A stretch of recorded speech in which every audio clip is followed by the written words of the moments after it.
Welcome back. There's an amazing article that Poets and Quants published a week or so ahead of this Masters Festival, talk about selectivity at some of these top business schools. And Imperial, in fact, has a program that is even makes Stanford's MBA look like a piece of cake to get into.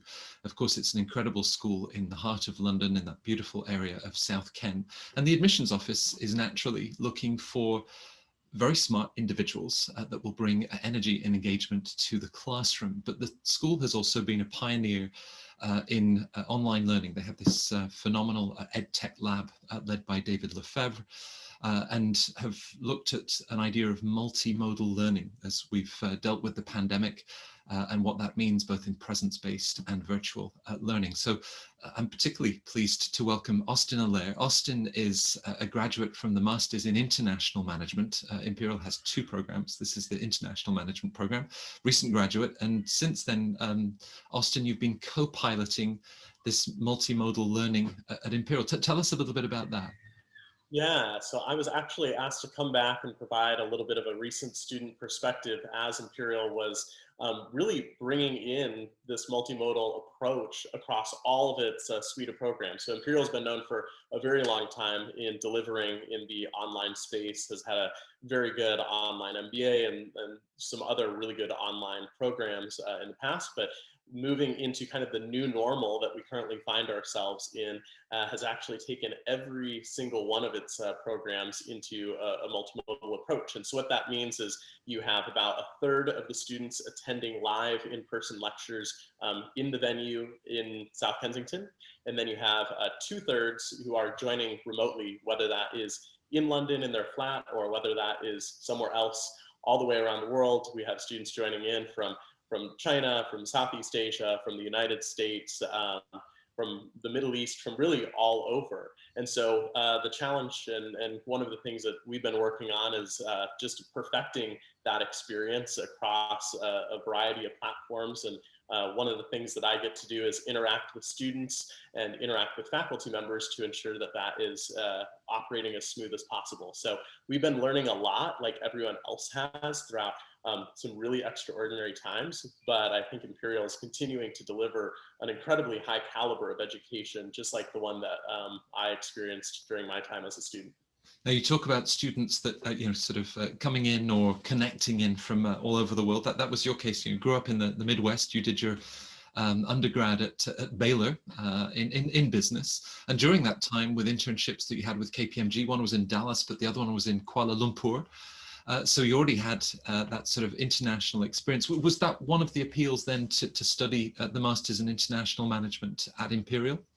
You know, Matt, you're exactly right. So having that internship experience with KPMG, working for a large international organization that's in, many countries, was definitely a big driver. And the type of work that I was doing as well, I was working in the international tax function. So encountering organizations that had headquarters and holdings all around the world, that really was a major driver in my decision to actually pursue a degree specifically in international business, as it's called, Imperial International Management, and understanding more about what it actually means to do business in a global environment. I'm so glad that I did. I got to take courses that really ran the gamut from strategy to finance and even leadership, and all of those things had that international flavor. And so it was a tremendous experience, but really influenced, like you said, by some of those prior international experiences that I had.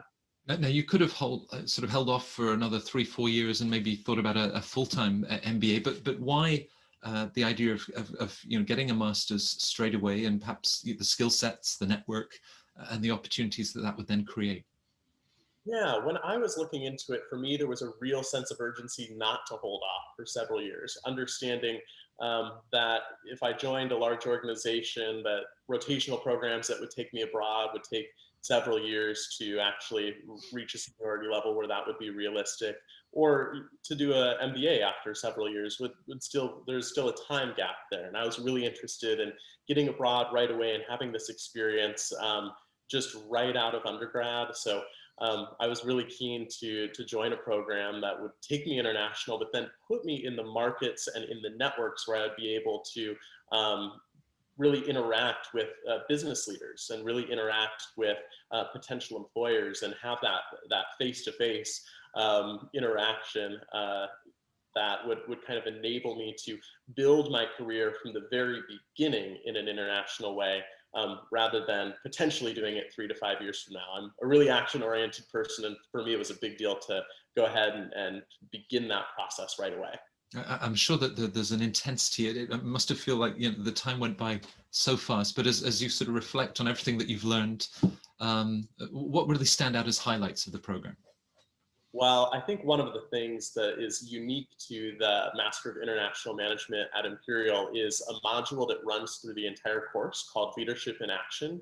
And so it's focused really around 2 or 3 big ideas. One of the big ideas is kind of personal leadership development and organizational behavior, understanding what is it that really motivates me when I get into a team setting or when I get into an organization, and how can I use those motivations and those interests and passions to really develop effective teams around me and step into leadership roles, and how can I do that as soon as possible, as soon as I join an organization. So that was one of the big focuses. Another one had to do with design thinking, which is an emerging method for problem solving that a lot of consulting firms are using. And that's really about how do we create user-centered solutions to challenges that our users and potential customers are facing. And so as a part of that, we had a fantastic opportunity to travel abroad right before lockdown, really right before this pandemic began. Half of our cohort went to Bangalore, India, and the other half went to Sao Paulo in Brazil, and got to work on real live consulting projects using this design thinking approach. And we just learned a tremendous amount through that. And then we wrapped it all up at the end remotely, working together to compile TED Talks, actually, where we highlighted some of the lessons that we learned, not only about our personal leadership journeys, but about the leadership journeys and experiences that we had in our teams. And so it was just a fantastic experience full of reflective learning and leadership development. And I feel like I definitely grew a lot as a person and as a future business leader as a result of that experience. It must have been fascinating to sort of bring together those perspectives from Bangalore to Brazil, and you know, as that then sort of combines. I mean, you talk about that personal journey and development, and presumably London is part of that. I mean, it's, you know, one of the world's great cities. What role does it play? It must be tempting to sort of quit class and run out and enjoy London, but how does it sort of play into the Imperial experience? Yeah, I think that London really does just stand at the crossroads of the world, doesn't it? You have a major financial services hub, a large professional services sector. You have a lot of organizations from pharmaceuticals to energy, healthcare, and really everything in between that are centered around this city. And so it has a tremendous level of diversity and tremendous level of diversity in terms of the commerce, but in terms of also the people that attracts and the people who come in to London, and that's definitely reflected in the business school as well. One statistic that I love to share with people is we were in the very first cohort of the Master Imperial there during my time as a student.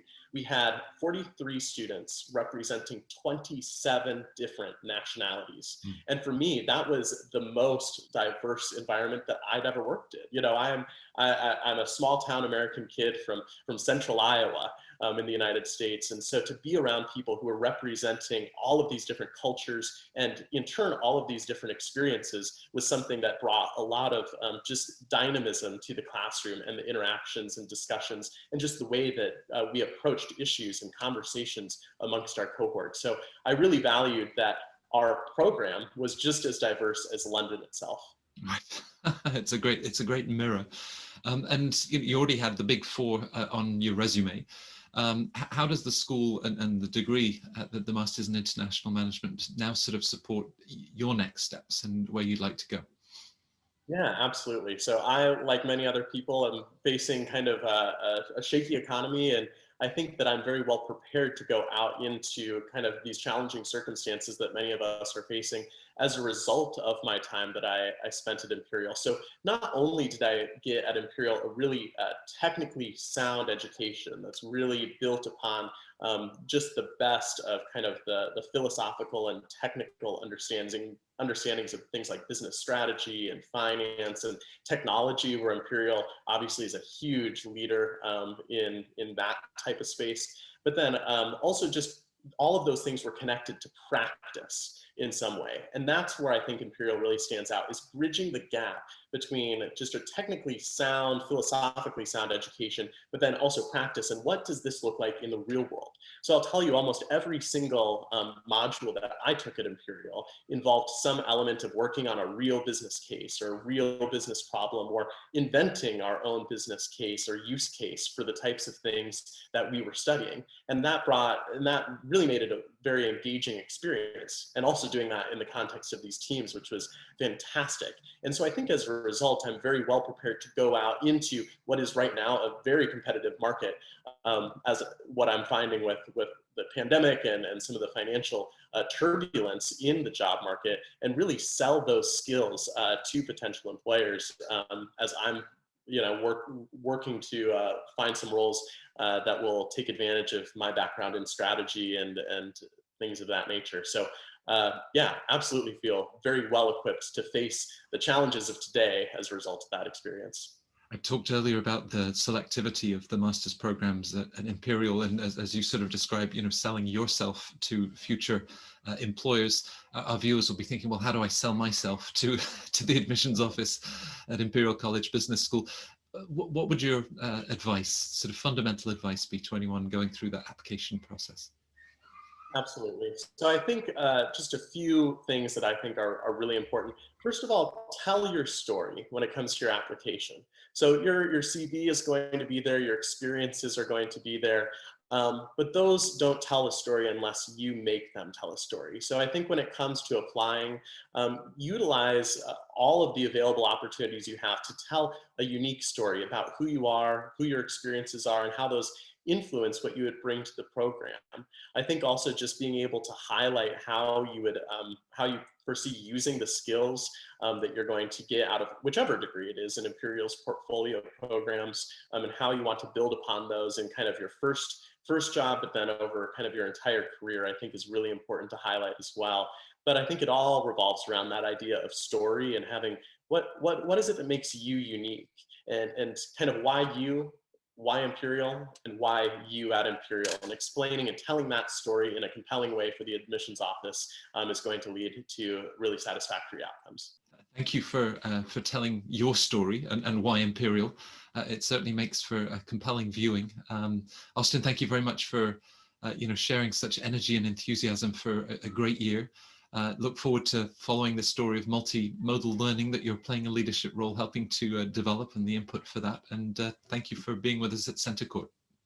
Yeah, absolutely, Matt. It was a real pleasure to be with you, and I wish the best of luck to all the students who are tuning in today.